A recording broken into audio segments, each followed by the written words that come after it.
The Rams are known to fluster even the most veteran opponents. Tonight, a quartet of freshmen tries to handle the havoc as George Washington visits A-10 leading VCU.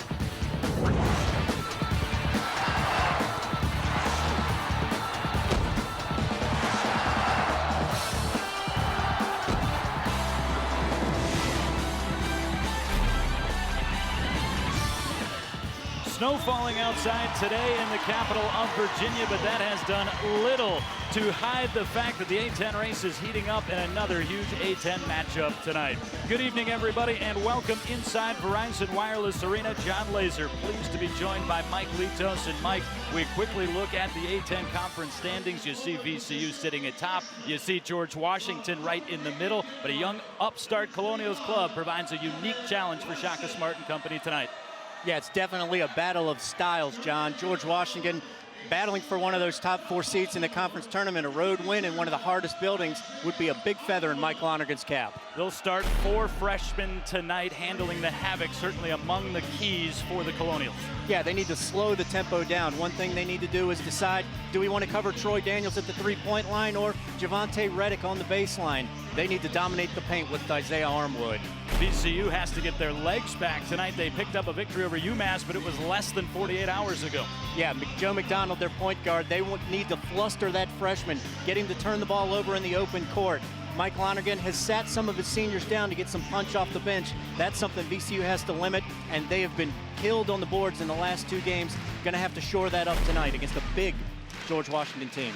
You mentioned Joe McDonald, a freshman. Mike Lonergan handed the keys to his team to the freshman. He started all 22 games, and he again is pivotal tonight. Yeah, certainly Joe McDonald is a very good talent. He's played a lot better as the season has gone along. 2-to-1 assist-to-turnover ratio. Unique challenge for him tonight. Travion Graham struggled to get his legs back on a 2-day turnaround for the Rams. The last time they attempted this, he's got to get him back tonight. Absolutely. We talk about pick your poison. The sub-rule to that is, do you cover Travion Graham, a 37% shooter from 3-point line, or do you try to keep him out of the lane? He's a great physical driver of the basketball.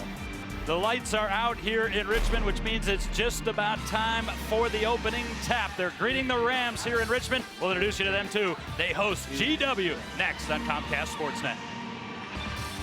Graham. Well, I'm not, to be honest with you, John, because that's when you're picking your poison, like we said, Troy Daniels. Oh, wow, coming in, Reddick has him bouncing. George Washington keeps possession. 2 buckets in the ball game, but one of them was electrifying.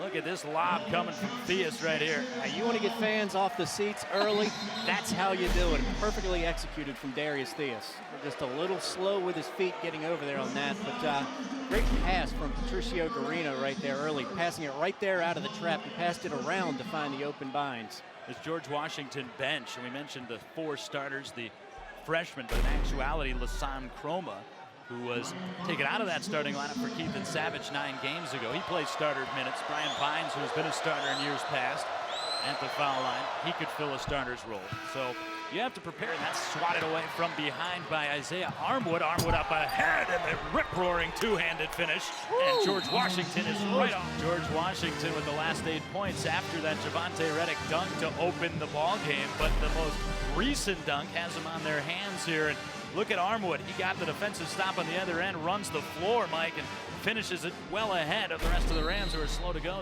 thus far. Rams is slow to get back on defense, but they got away with it. Here comes VCU. Brandenburg triple. And it's a VCU barrage out of nowhere as the Rams suddenly lead by 7. Timeout, George Washington. You feel indeed like George Washington has been the more aggressive team in this ballgame through the first nearly 11 minutes, but it happens in a flash. This lob was much earlier to Javante Reddick. Armwood coming back, gets the rim rattler here, but here comes Reddick again. Great transition bucket, and then a 3-point bucket in transition for VCU. Here's McDonald. He's been quiet tonight as it poked away by Weber. Uh-oh, here comes Reddick in the hammer with the right hand.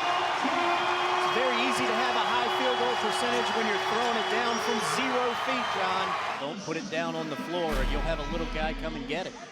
Javante Reddick nearly made the SportsCenter top 10 the other night. He might get there again tonight. He had company. He didn't care. And 3 plays to Javante Reddick, 3 dunks. I think just need to get it to him at the rim. Now he's about 100 points ahead of the pace. You're right. He's got 6 tonight, goes Travion Graham. Here's a steal, Graham involved. Boom! 5 for 5 with 4 dunks for Reddick. That's an effective offense. 4 guards. You got 4 guys that can handle the ball. 5 dunks tonight for Devontae Reddick. No comment needed. That's unbelievable. 5 dunks. Giving up, not giving in and celebrating. Immediately going for a steal, but you see here the lob pass. We saw this in the open. When you talk about point guard play, it was from Darius Theus, that one from Briante Weber. As I said, it didn't seem like a game or a half in which VCU should be up by 18. Why are they? Well, it's the 15 turnovers. VCU leading by 18 at the break, and they dominated the last 10 minutes or so of the first half. Second half ahead, but highlights from the first half next as VCU leads big at the break. At the line right now, he's the senior from Toronto. Another one of these guys that has gone to the bench, been a starter in the past, not a full-time starter.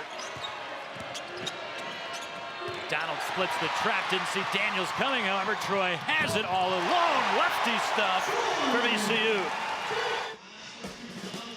Log on to raisehigh.tv. That's the exclusive source of live stream GW athletics events and premium on-demand behind-the-scenes multimedia content. VCU by 14 and going to break there. We thought it was a foul on VCU and Briante Weber, but it was actually called offensively on George Washington's Joe McDonald. Despite leading by 17, Brandenburg, open 3. No, Reddick, midair. So active. Right-hand tap active tonight, John. And also their 5th straight nifty crossover from Chroma, but there to help out Theus, gets the block shot, 3-on-2 odd man rush. Graham has it blocked by Garino, and that was exceptional defense by Garino. However, George Washington turns it over. Now no defenders back. Garino gets there late, another block. Brandenburg pours it in. Not necessarily a statement game for VCU, but a statement made as they throttle George Washington tonight to stay atop the A-10 standings. 84-57 for that guy, Shaka Smart, and VCU, a rout of George Washington here in Richmond. Mike Litos and I wrap up all your action tonight when we return with a post-game recap from Richmond.